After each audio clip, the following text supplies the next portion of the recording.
of Men by William Shakespeare.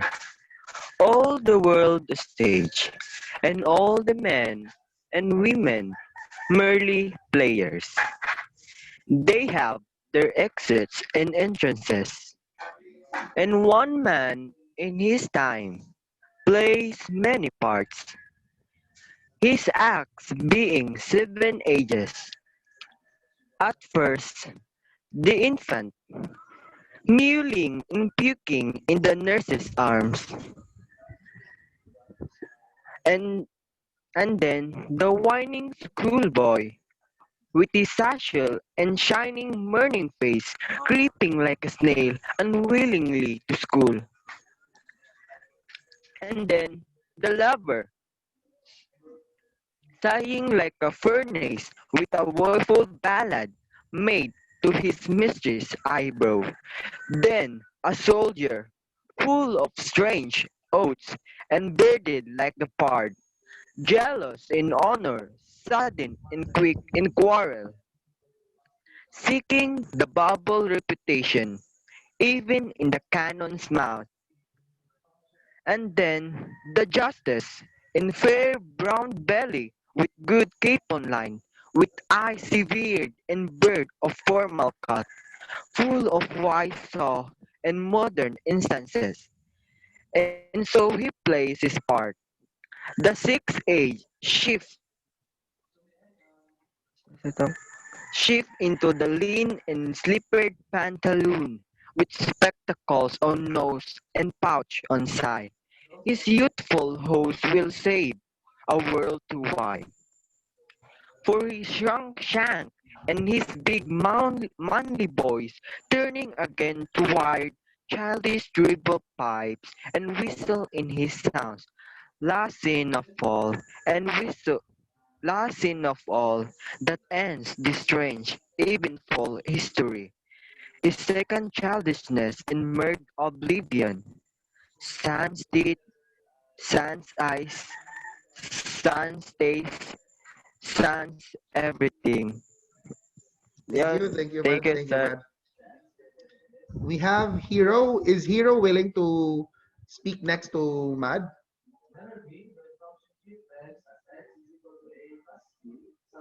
Hero, Hello. are you willing to do it next to Mad? Can you hear me, sir, clearly? Yeah, I can. I would also appreciate it if you could turn your camera on. Is it all right for you to turn your camera on? Yeah. There. Start na. Yes, please. The Seven Ages of Man by William Shakespeare. All the world's a stage, and all the men and women merely players. They have their exits and entrances, and one man in his time plays many parts, his act being seven ages. At first, the infant, mewling and puking in the nurse's arms, and then the whining schoolboy, with his statue and shining morning face, creeping like a snail, unwillingly to school, and then the lover, sighing like a furnace with woeful ballad, made to his mistress' eyebrow, then a soldier, full of strange oaths and bearded like a pard, jealous in honor, sudden and quick in peril, seeking the bubble's reputation, even in the cannon's mouth, and the justice, in fair round belly with good gapon lined, with eyes severed and beard of formal cut, full of wise saws and modern instances. And so he plays his part. The sixth age shifts into the lean and slippered pantaloon, with spectacles on nose and pouch on side. His youthful house will save, and world too wide. For his shrunk shank and his big manly voice, turning again towards childish treble, pipes, and whistles in his sound. Last scene of all, the end this strange eventful history in seconds, childishness, and mere oblivion. Sans teeth, sans eyes, sans taste, sans everything. Okay, thank you, Hero. Thank you. Aliyah has requested that she speaks next. So Aliyah, I will now give the floor to you. Can you hear me, sir? Yeah, it's clear. The Seven Ages of Man by William Shakespeare. All the world's a stage, and all men and women merely players. They have their exits and entrances, and one man in his time plays many parts, his acts being seven ages. At first the infant, mewly and puking in the nurse's arm, and then the whining schoolboy, with his touch and the more shining morning face, creeping like a snail, unwillingly to school, and then the lover, sighing like Furness with a waffle ballad made to his mistress' eyebrow. Then a soldier, full of strange oath and bearded like a bard, jealous in honor, sudden and quick in quarrel, seeking the bubble reputation even in the cannon's mouth, and then the justice, in fair round belly with good capon lined, with eyes severe and birth of formal cut, full of wise sauce and modern instances, and so he played his part, the sixth age of ships, into the lean and slippered pantaloon, with spectacles on nose and mouth pouch inside. His youthful locks well saved, a world too wide, for his shrunk shank and his big manly voice, turning again toward the childish treble pipes and whistles in his sounds, and the last scene of all, that ends his strange, eventful history, his second childishness and mirror of illusion. Sans teeth, sans eyes, sans taste, and sans everything. Thank you, Aliyah. Thank you so much. Anyone else who'd like to go next to any volunteer in terms of who's going to speak next? So far, I have not yet heard um, Alex, King, Marl, and Harvey. Natalia, can Natalia, as well as Kent, Natalia, have you sent another video, another file for that video recording of yours? Okay, Natalia, I would like to do it now. Go, Natalia, I'm giving the floor to you. The Seven Ages of Man by William Shakespeare. All the world's a stage, and all the men and women merely players. They have their exits and entrances, and one man in his time played many parts, his acts being seven ages.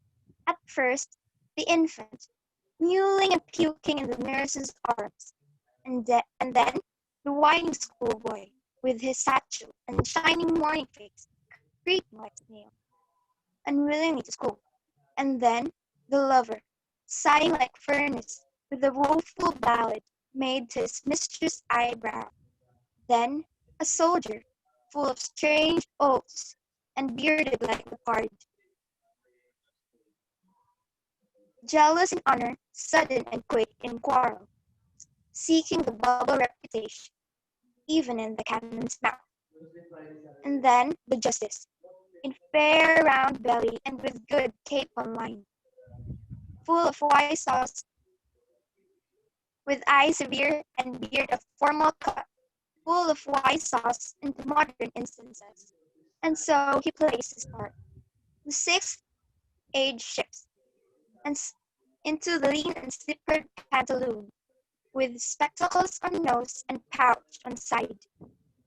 His youthful host, well saved, a world too wide, for his shrunk shank and his big manly voice, turning again toward childish treble, pipes, and whistles in his sound. Last scene of all, that ends the strange, eventful history, his second childishness, and a mere oblivion, sans teeth, sans eyes, sans taste, sans everything. Thank you so much, Natalia. Thank you so much. Then I'd like to call in King.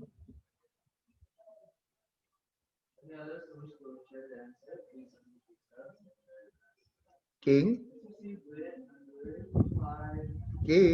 King Noel. Yes, sir. Okay, your turn. Sir.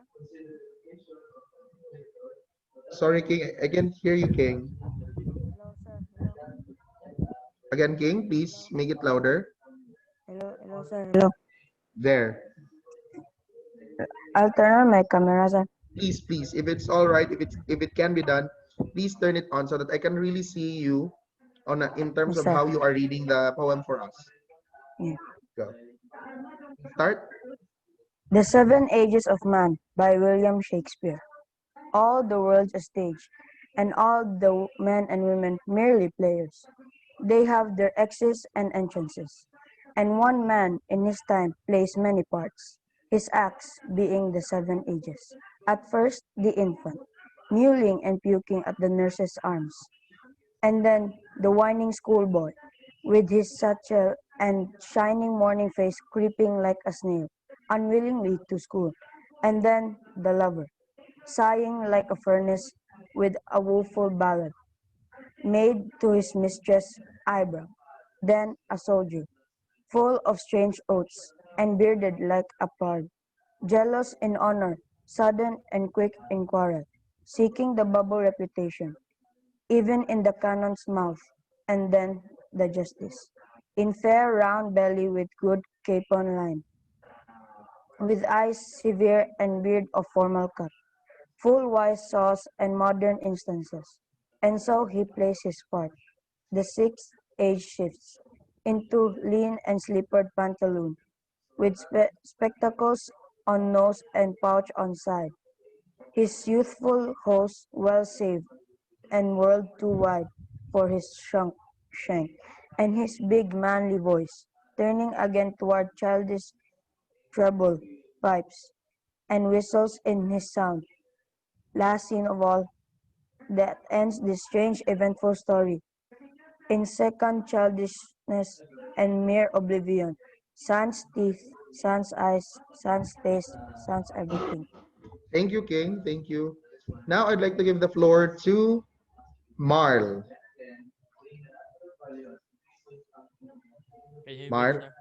yes, I can hear you. I Can you hear would me? appreciate it more if you could also turn your camera on. Yes, sir. Okay, there. The Seven Ages of Man by William Shakespeare. All the world's a stage, and all the men and women merely players. They have their exits and entrances, and one man in his time plays many parts, his acts being seven ages. At first, the infant, mewling and puking in the nurse's arms, and then the whining schoolboy, with his satchel and shining morning face, creeping like a snail, unwillingly to school, and then the lover, sighing like furnace, with a woeful ballad made to his mistress' eyebrow. Then a soldier, full of strange oaths and bearded like a bard, jealous in honor, sudden and quick in quarrel, seeking the bubble reputation, even in the cannon's mouth. And then the justice, in fair round belly with good capon line, with eye severe and beard of formal cut, full of wise sauce and modern instances, and so he plays his part. The seventh age, the sixth age shifts into the lean and slippered pantaloon, with the spectacles on nose and pouch on side. His youthful host will save a world too wide. For shank, and his big manly voice, turning again toward childish treble, pipes and whistles in his sound. Last scene of all, that ends this strange eventful history in second childishness and mere oblivion. Sans teeth, sans eyes, sans taste, sans everything. Okay.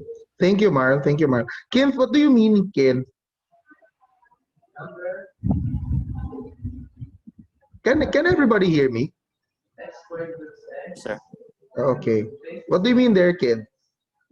Does that mean you can hear Sir Jet? Oh, okay. Because I'm not really just saying anything. I'm just listening to the voice of Marl at the time. And I think that's just fine. That's just fine. Um, Once again, Marl, thank you so much. Before we proceed, I just have to say this.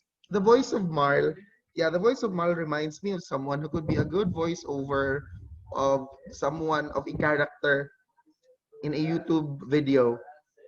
I think I can just imagine that voice, that tone, or the quality of the voice coming out as a good voiceover material. But perhaps Marl, you can also work on that. I mean, you can find the time to work on its modulation and practice with it more. Now I'd like to give the floor to Alex. Can you hear me, sir? Yeah, it's loud and clear. The Seven Ages of Man by William Shakespeare. All the world's a stage, and all men and women merely players, have their exits and entrances, and one man in his time plays many parts. He acts being seven ages. At first, the infant, mewling and puking in the nurse's arms, and then the whining schoolboy with his satchel and shining morning face, creeping like a snail unwillingly to school, and then the lover, sighing like a furnace, with a woeful ballad made his mistress' eyebrow. Then a soldier, with full oaths and bearded like a pard, jealous in honor, sudden and quick in quarrel, seeking the bubble reputation, even in the cannon's mouth. And then the justice, in fair round belly, with good keep on lined, with his eyes severe and beard of form cut, with full of wise sauce and modern instances, and he plays his parts. The sixth age shifts into the lean and slippered pantaloon, with spectacles on nose and pouch on side. His youthful host, with while saved a world too wide for a shrunk shank and big manly voice, turning again towards a childish treble, pipes and whistles in his sound. Last scene of all, that ends this strange eventful history, is the second childishness and mere oblivion. Sans teeth, sans eyes, sans face, sans everything. Thank you. Thank you so much, Alex. Now, Jaya has expressed her willingness to speak next. So Jaya, I'm now giving the floor to you. Hello, sir. Yes? Can you hear me, sir? Yeah, I can hear you. If it's all right, can you also turn the camera on? Is it possible? There's a problem with the camera at the moment, sir. Oh, okay, okay. The Seven Ages of Man by William Shakespeare. All the world's a stage, and all the men and women merely players. They have their exits and entrances, and one man in his time plays many parts, his acts being seven ages. At first the infant, mewling and puking in the nurse's arms, and then the whining schoolboy, with his satchel and shining morning face, creeping like a snail unwillingly to school.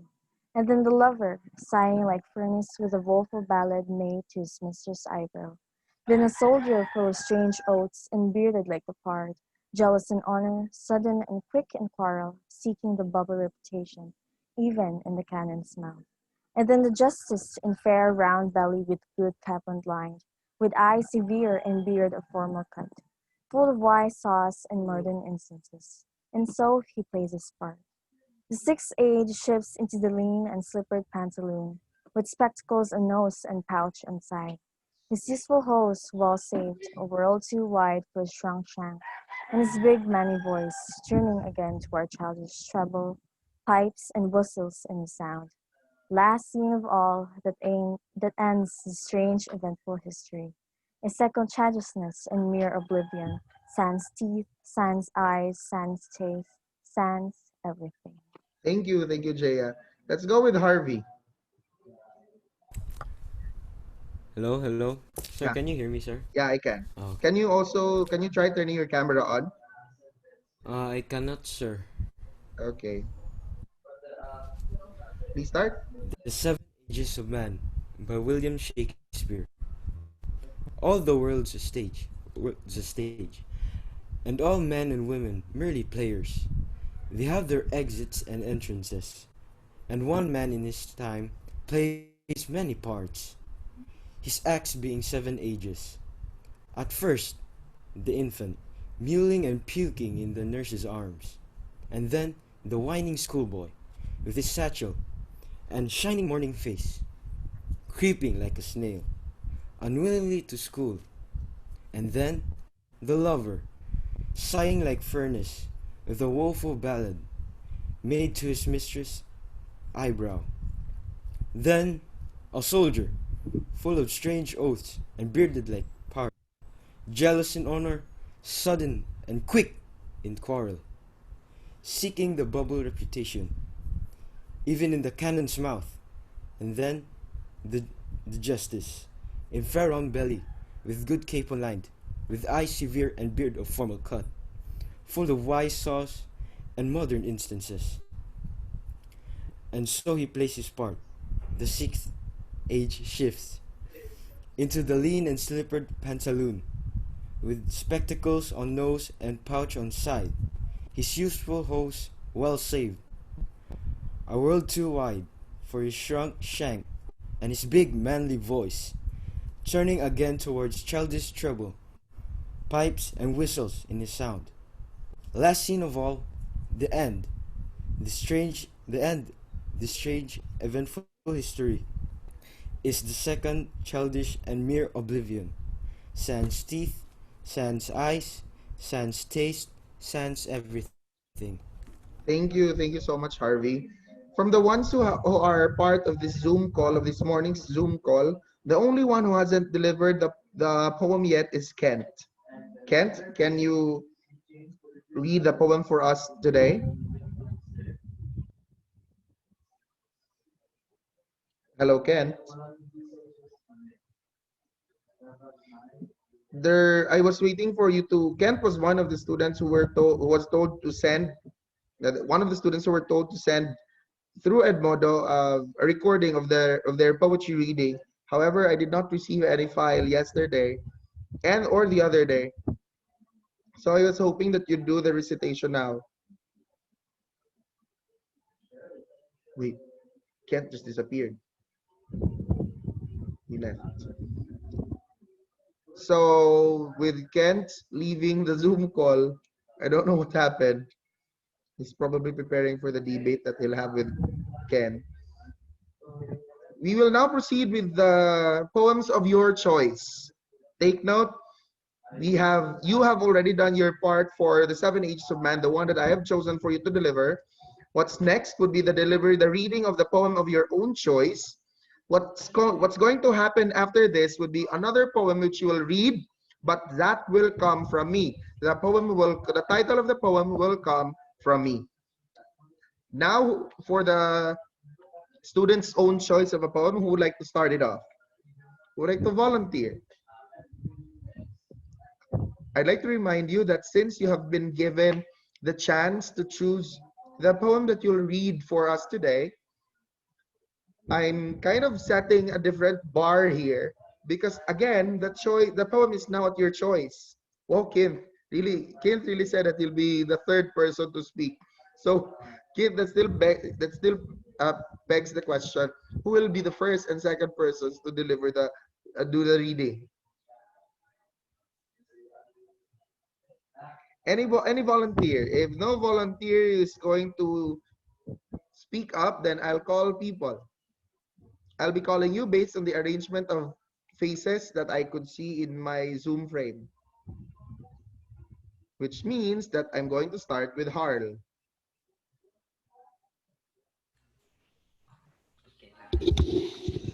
The Road Not Taken by Robert Frost. Two roads diverge in a yellow wood, and sorry I couldn't travel both, and be one traveler. Long I stood, and looked down one as far as I could, to where it bent in the undergrowth, then took the other as just as fair, and having perhaps the better claim, because it was grassy and wanted wear.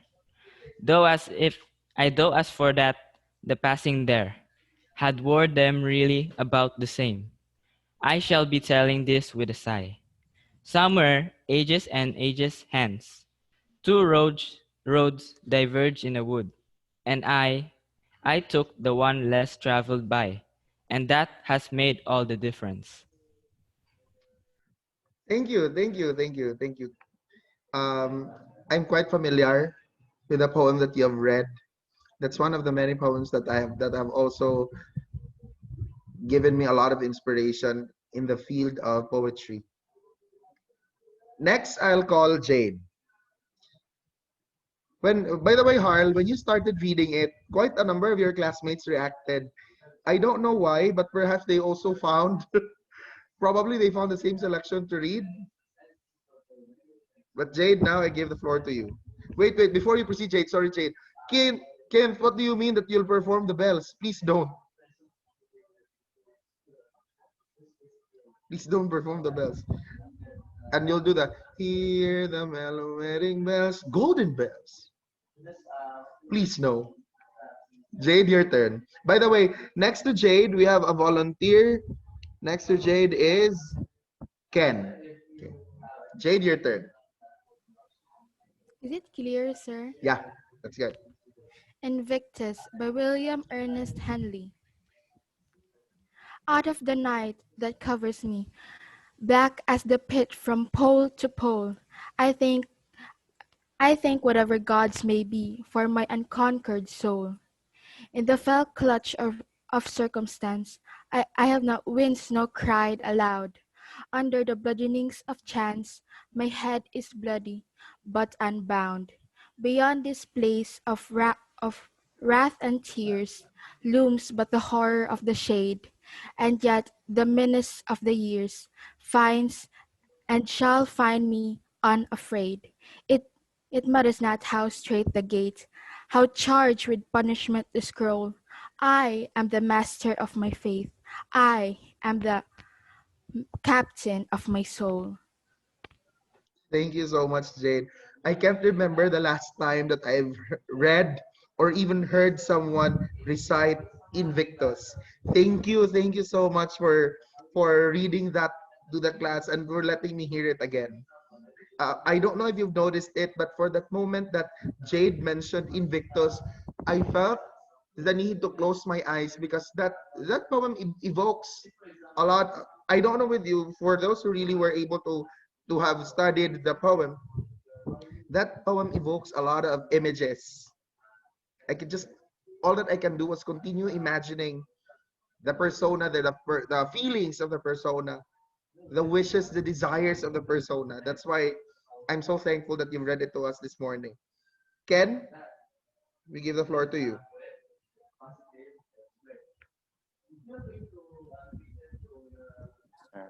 Hello, hello. Yes, Can you there. hear me? Yeah. Don't Quit by John Greenleaf Whittier. When things go wrong, as they sometimes will, when the road you're trudging seems all uphill, when the funds are low and the depths are high, and you want to smile, but you have to sigh. When care is pressing you down a bit, rest if you must, but don't you quit. Life is strange with its twists and turns, as every one of us sometimes learns, and many a failure comes about when he might have won had he stuck it out. Don't give up, though the pace seems slow. You may succeed with another blow. Success is failure, turned inside out. The silver tint of the clouds of doubt. And you never can tell just how close you are. It may be near when it seems so far. So stick to the fight when your heart is hit. It's when things seem worse that you mustn't quit. For all the sad words of tongue or pen, the saddest are these, it might have been. Thank you, Ken. Thank you, Ken. What, I don't know, I probably didn't catch the title well at the start. Was it Don't Quit? Yes, sir. That's why. I actually had that poem before placed sometime in 2016. What was year was that? I have that poem placed in as one of the things that I decorated in my classroom.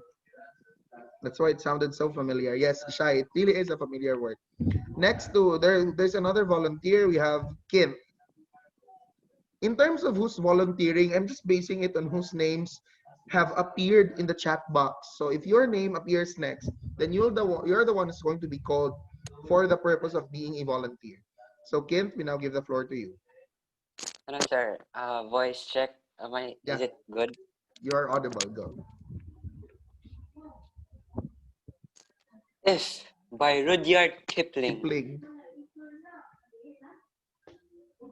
If you can keep your head when all about you are losing theirs and blaming it on you, If you can trust yourself when all men doubt you, but make allowance for their doubting too. If you can wait and not be tired by waiting or being lied about, don't deal in lies, or being hated, don't give way to hating, yet don't look too good nor talk too wise. If you can dream and not make dreams your master, if you can think and not make thoughts your aim, if you can meet with triumph and disaster and treat those two impostors just the same, if you can bear to hear the truth you've spoken, twisted by knaves to make a trap for fools, or watch the things you give your life to, broken and stoop and build them up with worn out tools. If you can make one heap of all your winnings and risk it on one turn of pitch and toss and lose and start again at your beginnings and never breathe a word about your loss. If you can force your heart and nerve and sinew to serve your turn long after they are gone, and so hold on when there is nothing in you except the will which rests to them. Hold on! If you can talk with crowds and keep your virtue, or walk with kings nor lose the common touch, if neither foes nor loving friends can hurt you, if all men count with you, but none too much, if you can fill the unforgiving minute with 60 seconds worth of distance, run! Yours is the earth and everything that's in it, and which is more, you will be a man, my son. Thank you. Thank you for reading Rudyard Kipling's If. Actually, If is one of the selections that we'll have in our subject this quarter. And there is also a literature lesson that will attribute to it. Thank you, Kim, because because I believe you have given justice to the selection. In fact, it's that selection that expresses a lot of uncertainties and doubts. The fact that it's really entitled If. It showed in the voice that you've projected. It also showed in the expressions of your face. Next will be, is there no one else who will volunteer? If there is none, I'll then call Raf. I'm just basing the calling of names, and just basing them on whose frame appears, whose face appears in my Zoom frame. So Raf, your turn. Wait, sir. Wait, sir. I'm s- wait, sir. Hello, hello. Yeah. Wait. Wait.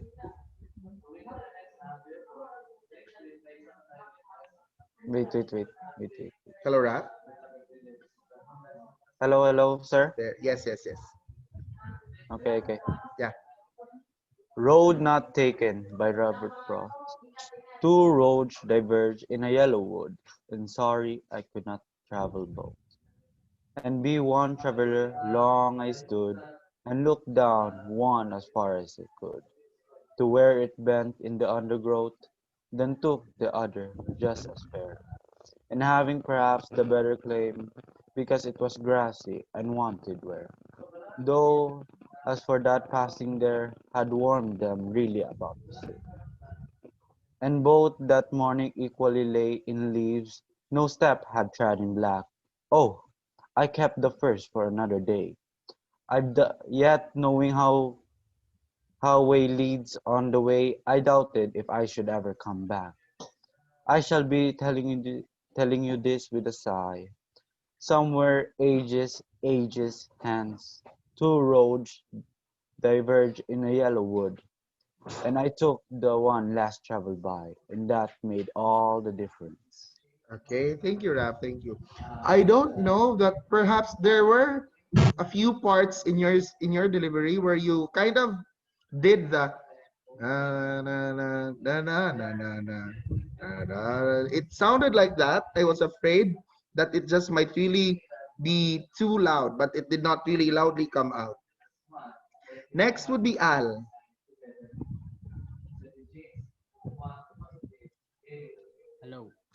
Hello. Again, Al. Sorry, Al.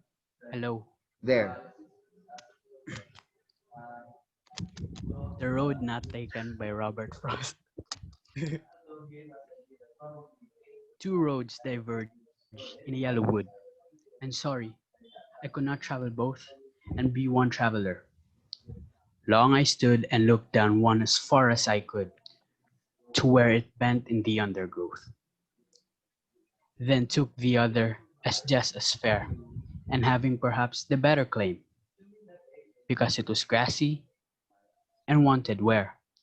Though as for that passing there, had worn them really about the same, and both that morning equally lay in leaves, no step had trodden back black. Oh, I kept the first for another day, yet, knowing how way leads to way, I doubted if I should ever come back. I shall be telling this with a sigh, somewhere ages and ages hence. Two roads diverged in a wood, and I took the one less traveled by, and that has made all the difference. Thank you, Al. Thank you, thank you.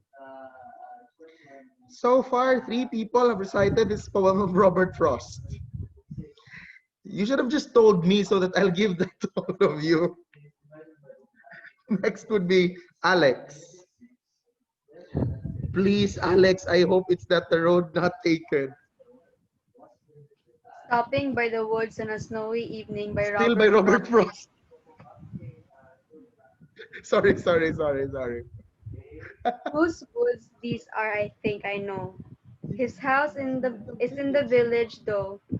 He will not see me stopping here to watch his wood fill up with snow. A little horse must think it queer to stop without a farmhouse near. Between the woods and frozen lake, the darkest evening of the year. He gives his harness bells a shake to ask if there's someone's mistake, and only the other sounds the wheat of easy wind and doughy flake. The woods are lovely, dark and deep, but I have promised to keep, and miles to go before I sleep, and miles to go before I sleep. Wait, what was the last part for? That was still captured on video. Stopping by the Woods on a Snowy Evening is a poem that actually carries so much sound. I like it. In fact, that poem makes a good example for assonance. Like stopping, whose woods these are, I think I know. His house is in the village though. And then the last line, the last two lines, which contain exactly the same set of words, and miles to go before I sleep, and miles to go before I sleep. The entirety of the selection, if you look at the whole verse or set of verses, you can find that it works well with assonance. And another poem by Robert Frost. The next person I'll call is Chixley. Yes, sir. Yes, Can you hear me, sir? Yeah. After Us by Connie Wanek. Rain is falling through the roof, and all that prospered under the sun. The books that open in the morning and close at night and all day turn their pages to the light. The sketches of both and strong forearms and clever faces and of fields and barns and of a bowl of eggs, and lying across the piano, the silver stick of a flute, everything invented and imagined, everything whispered and sung, all silenced by cold rain. The sky is the color of gravestone. The rain tastes like salt and rises in the streets like a ruinous tide. We spoke of millions of billions of years. We talked and talked. Then a drop of rain fell into the sound hole of the guitar another, onto the unmade bed. And after us, the rain will cease or it will go on falling even upon itself. Thank you, Chixley. Thank you so much. I just wish that we could see your face while you were reading because what we can just see was your hair. Bitaw, natuto. Dili, dili masabtan, murag dili ano. Wait, someone was mumbling. Who was that? Someone was mumbling, all right? Right after I said that all that we could see was your hair. There's another volunteer. We have Aliyah. Aliyah, your turn. Can you hear me, sir? Yeah. All Things Bright and Beautiful by Cecil Francis Alexander. All things bright and beautiful, all creatures great and small, all things wise and wonderful, the Lord God made them all. Each little flower that opens, each little bird that sings, He made their glowing colors, He made their tiny wings. The purple-headed mountain, the river running by, the sunset in the morning that brightens up the sky, the cold wind in the winter, the pleasant summer sun. The ripe fruits in the garden, He made them every one. The tall trees in the garden wood, the meadows where they play, the rushes by the water we gather every day. He gave us eyes to see them and lips that we might tell how great is God Almighty who has made all things well. Thank you, sir. The poem that you've read, Aliyah, is quite a new one, I think. I think that poem has just been released last week, last year. I just searched it in the internet, sir. Every elementary student, or yeah, every student, for as long as you're, yeah, I'm not sure with other countries though, but almost, I think my assumption is right. Almost all students in the Philippines, elementary students in the Philippines, should know this poem because this has really been introduced to us back when we were in elementary. And Charot Alexandra. However, I'd like to also remind everyone that then again, when we do poetry recitations, as much as possible, we do away now with a predictable tune of the 10 and anything that sets a predictable tune. Next person that I'll call is, wait, the 9 people at the top are done. King. And no one is going to volunteer, so I'll call King. Yes, sir. Yes, King, your turn. Uh, Camera King, if it's possible, please. yes, sir. Thank you. Wait lang, sir. I Hope I Make You Proud by Judy Ogle. I hope I make you proud, Dad. Even though you're no longer here, your memory grows stronger with every passing year. At the end, it was a battle, one you weren't to win. A fight against a demon, no choice but to give in. I wish I could have said goodbye that morning when you left. Told you you were my hero and that you weren't the best. That you were the best. Tears, tears I cry in secret at night before I sleep, wishing you were beside me. You'd be forever here to keep. The years don't make it easier. They said the pain would go. It seems I've just got better not letting my feelings show. Wishing I could hold your hand to shout your name aloud. You're no longer here, Dad, but I hope I make you proud. Thank you. Thank you so much, King. We have a volunteer. We have Marl. Marl, your turn.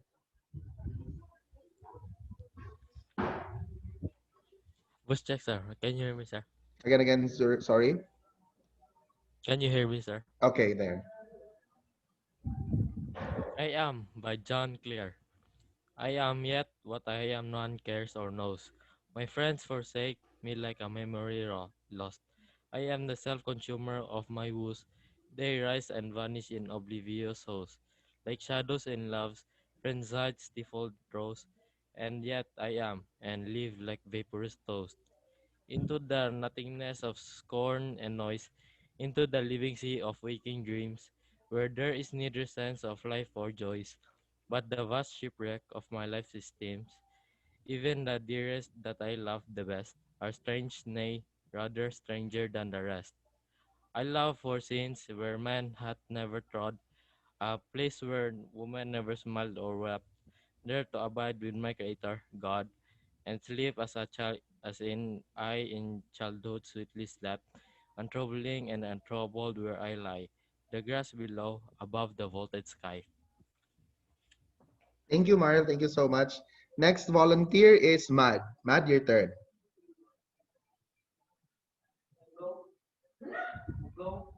Hello, sir. Yeah? Can you hear me, sir? Yeah, I can hear you. I can hear you clearly. I hope you can turn your camera on. There. Okay. She Walks in Beauty by by Lord Byron, George Gordon. She walks in beauty like the night of cloudless climes and starry skies, and all the best of dark and bright meet in her aspect and her eyes, thus mellowed to that tender light, which heaven to godly by denies. One shade the more, one ray the less, had half impaired the nameless grace, which waves in every raven trees, or softly lighten o'er her face, were thoughts sirenly sweet express, how pure, how dear their dwelling place, and on that cheek and o'er that brow, so soft, so calm, yet eloquent, the smiles that win, the tints that glow, but tells of days in godness spent, a mind at peace with all below, a heart whose love is innocent. Thank you, sir. Thank you, Matt. Thank you, Matt. We have another volunteer. We have Spencer.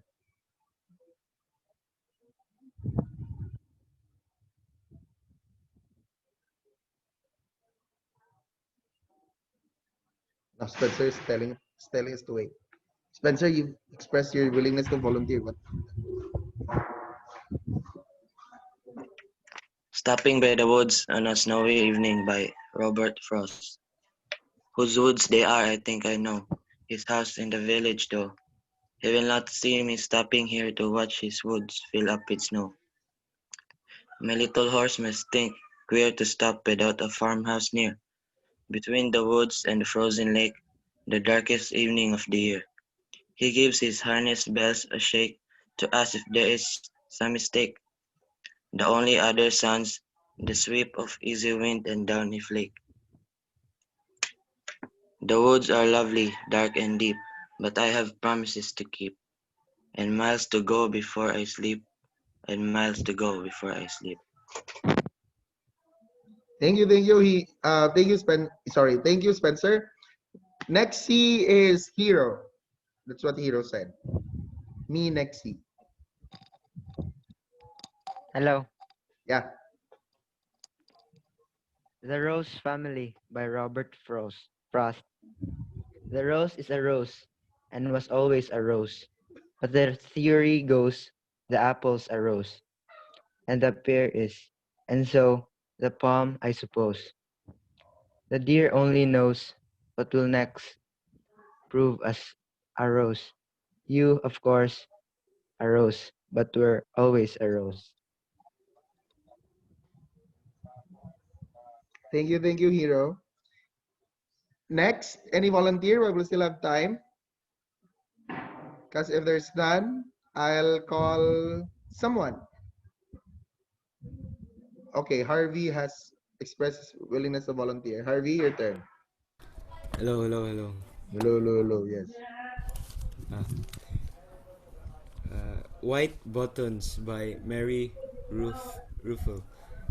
Having blown away by a book, I am in the gutter, at the end of the street, in little pieces like the alphabet. Mother, do not worry. Letters are not flesh, though there meaning in them. But not when they are mean. My letters to you were mean. I found them after you died, and read them and tore them up, and fed them to the wind. Thank you for intruding. I love you. Now leave. Also at the end of the street, there's a magnolia tree, the white kind, that taters after it blooms. So the tree winds up. Our naked shivering bodies must be at some distance, missing us. Come back then, they cry. Come home, put down that book. Whenever you read you drift away on a raft. You like your parrot more than you like me, and stuff like that. Dear father, you always were a bore, but I loved you more than interesting things, and in your honor, I've felt the same about myself and everyone I've ever met. I like to read in tree houses whenever I can, which is seldom, and sometimes never. The book that blew me away held all the problems of the world, and those of being alive under my nose. But but I felt far away from them. At the same time, reading is like that. I'm sorry, I did not go to your funeral, but like you said on the phone, an insect cannot crawl to China. Here at the end of the street, the insects go on living under the dome of the Pacific sky. If Mary and Joseph had walked the 60 miles to Bethlehem vertically, they would have floating in the outer pitch of space. It would it would have been cold, no inns, a long night, darkness, dark endless. And when they began to cry, the whole world would think someone had been born. I like to read into things, as I am continually borne forward, in time by the winds like the snow. Dear sister, you were perfect in every way, like a baby. Please tell brother, the only reason we never spoke was out of our great love for each other, which made a big wind and blew us apart. I think I am coming back. I feel shoulders where a parrot could land. Though a tree would be, you cannot teach a tree to talk. Trees can say it is spring, but not. Though bright sunlight can also be sad. Have you noticed? Thank you so much, Harvey. Thank you, thank you. As of this time, it's 8:30. So to those whose names have not been called yet or have not yet expressed their willingness to volunteer for this type of poetry reading, you can have your turn this afternoon, right after we do the checking of the FTs and debate. So I think there are just only two parts there. After checking them, the rest of the period will be given for those who are yet to do their second poetry reading task. So for that, for this morning, that would be all. Grade 9, goodbye and thank you. Goodbye and Goodbye thank you, and sir. thank you, Bye and thank you, Thank you, sis. sis. Bricks. Sir.